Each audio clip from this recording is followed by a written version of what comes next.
జనసేన అధ్యక్షుడు ఆంధ్రప్రదేశ్ ఉప ముఖ్యమంత్రి పవన్ కళ్యాణ్ అంతకంతకు కూడా ఆయన మాటలు కొంచెం శృతి తప్పుతూ ఉన్నాయి, అర్థం రహితంగా మారుతున్నాయి. ఢిల్లీ వెళ్ళారు, ఆయన రాజకీయ వ్యూహంలో వెళ్ళారు, దేశంలో జనసేనను విస్తరింపజేసుకోవాలనుకుంటున్నారు. అలాగే తన పునాది కొంచెం రకరకాల సవాళ్ళకు గురవుతున్నప్పుడు దాన్ని పెంచుకోవాలనుకుంటున్నారు. అదంతా రాజకీయాల్లో సర్వసాధారణమే. ఆ సనాతన నినాదం తీసుకున్న వ్యక్తి, సామ్యవాదం నుంచి సనాతనం, ఇప్పుడు జాతీయ సమైక్యత అంటున్నారు, మంచిది. కానీ ఆయన ఇస్తున్న సందేశం ఏంటి? ఎంత ఘోరంగా మాట్లాడుతున్నారంటే, ఒకప్పుడు చేగువేర బొమ్మలు వేసుకొని తిరిగారు, వాళ్ళ కుటుంబంలో కూడా కమ్యూనిస్టు సాంప్రదాయాలు ఉన్నాయని చెప్పారు, తను కూడా ఎలా చేశానన్నారు. ఆఖరికి తను తీసిన సినిమాల్లో కూడా కొన్నిసార్లు మావోయిస్ట్ లాంటివి చూపించారు. అలాంటి వ్యక్తి ఇప్పుడు ఏం చెప్తున్నారు? స్కూల్లోనేమో దేశభక్తి గురించి చెప్తారంట, ఇంటికి వచ్చేసరికేమో కమ్యూనిజం చెప్తారంట. అంటే కమ్యూనిస్టులు దేశభక్తులు కాదని ఈయన ప్రకటిస్తున్నారా? పుచ్చలపల్లి సుందరయ్య, ఈఎంఎస్ నంబూదిరిపాదు, జ్యోతి బసు, వేలాది మంది యువ కార్యకర్తలు, నాయకులు, వీళ్ళందరూ దేశభక్తులు కాదా? మోదీ గారు, పవన్ కళ్యాణ్ గారే దేశభక్తులు. ఏంటండి ఈ ధోరణి? పేట్రియాటిజం వర్సెస్ కమ్యూనిజం అనే ఈ ప్రశ్న, ఈ ధోరణి ఎందుకు వస్తుంది? నాకు సనాతన తత్వం కావాలంటే చేసుకోవచ్చు, ఆర్ఎస్ఎస్ బీజేపీలే చాలా గొప్పగా ఆయన భావిస్తే భావించవచ్చు, కానీ మధ్యలో కమ్యూనిస్టుల మీద ఎందుకు? వారు ఒక విషయం తెలుసుకోవాలి. 2019కి ముందు ఆ సమయంలో నేను ఎక్కువగా తృతీయ శక్తిగా వస్తున్నారని చెప్పి అప్పుడు మాట్లాడుతున్న రోజుల్లో ఆయన అమెరికాలో ఒక సభలో మాట్లాడుతూ భగత్ సింగ్ ఆత్మ బలిదానం చేసుకున్నారనే బదులు ఆత్మహత్య చేసుకున్నారని తర్వాత సవరించుకున్నారు. భగత్ సింగ్ 1923 ఆ ప్రాంతాల్లోనే ఆయన మార్క్సిజం గురించి తెలుసుకున్నారు. ఆయన జైల్లో ఉన్నప్పుడే లెనిన్ గురించిన రచనలు చదువుతున్నారు. చాలామంది చెప్పుకుంటూ ఉంటారు స్టేట్ అండ్ రెవల్యూషన్ చదువుతున్నారని. భగత్ సింగ్ సహచరులైనటువంటి అజయ్ ఘోష్, శివవర్మ చాలా మంది తర్వాత కమ్యూనిస్టులు అయ్యారు. భగత్ సింగ్ కంటే దేశభక్తులు ఎవరు ఉంటారండి? ఆయనే కమ్యూనిజాన్ని, మార్క్సిజాన్ని అభిమానించారు.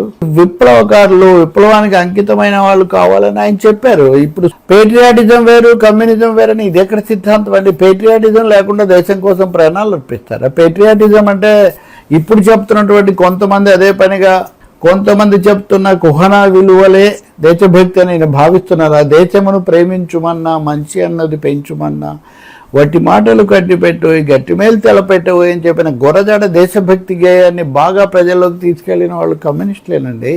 గొరజాడ డైరీలు, వీరేశలింగం డైరీలు బయటికి తీసి ఉద్ధరించిన వాళ్ళు కమ్యూనిస్టులేనండి.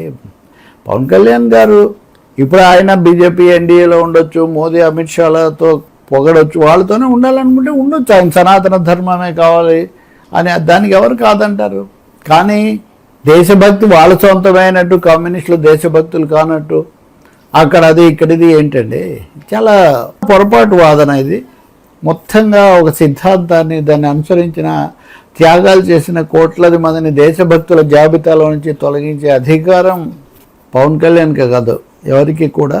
ఆయన దీన్ని సవరించుకుంటారని నేను భావిస్తూ ఉన్నాను. అక్కడ ఇంకోటి కూడా ఆయన చెప్పారు, ఒకే రిపబ్లిక్, ఒకే రిపబ్లిక్కే, ఒకే రాజ్యాంగమే. కానీ అదే సమయంలో ఈ దేశంలో ఉన్న వైవిధ్యాన్ని, భిన్నత్వాన్ని గుర్తిస్తారా లేదా అన్నది ప్రశ్న. అంతటి మీద ఏకశిలాశాసనాన్ని రుద్దాలని చూస్తున్నటువంటి మోదీ గారు, బీజేపీ ఆర్ఎస్ఎస్ పద్ధతులు సరికావు, ప్రజాస్వామికంగా ఉండాలి, సమాఖ్యతత్వం ఉండాలి అని చెప్తున్నారు. ఇప్పుడు సమాఖ్యతత్వాన్ని నొక్కి చెప్పాల్సిన సమయం, అలాగే భిన్న మతాలతో కూడినటువంటి దేశం యొక్క లౌకిక స్వభావాన్ని నొక్కి చెప్పాల్సిన సమయం.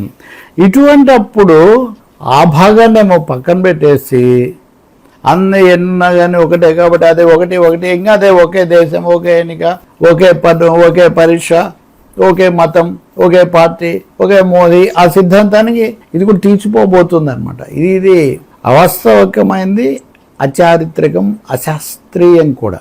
దీన్ని తొందరగా ఆలోచించుకోవడం చాలా మంచిది. అన్నిటికంటే ముఖ్యంగా ఎంతోమంది గొప్ప దేశభక్తులను అందించినటువంటి విప్లవోద్యమాలను ఆయన జల్సాలో చూపించినట్టుగా కేవలం మాజీ నక్సలైట్లుగా ఉండి వచ్చిన వాళ్ళు, లేకపోతే మావోయిస్టులు, అది ఒక దశ మాత్రమే. అది విస్తారమైన ప్రతిఘటన ఉద్యమాలు, ప్రజా ఉద్యమాలు, సాయుధ పోరాటాలు, ప్రజా పోరాటాలు. ఇప్పుడు విశాఖ ఉక్కును కాపాడుకోవడానికి జరుగుతున్న పోరాటం ఏంటి?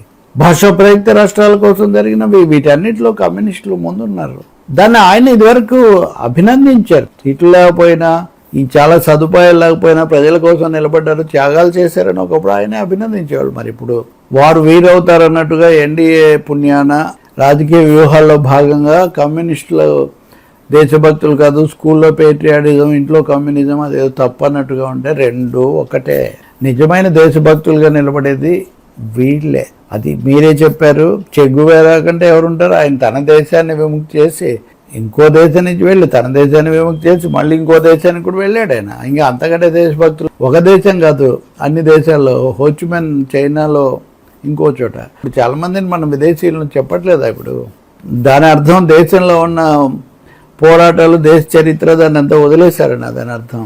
మొన్న కూడా అంటున్నారు అక్కడక్కడ జర్మనీలో పుట్టిన ఆయన పేరుతో ఇక్కడ పెడతారని. ఈ మా సైన్స్ శాస్త్రానికి, విజ్ఞానానికి, సామాజిక శాస్త్రానికి ఈ సరిహద్దులు ఉంటాయా? సంకుచితమైనవి.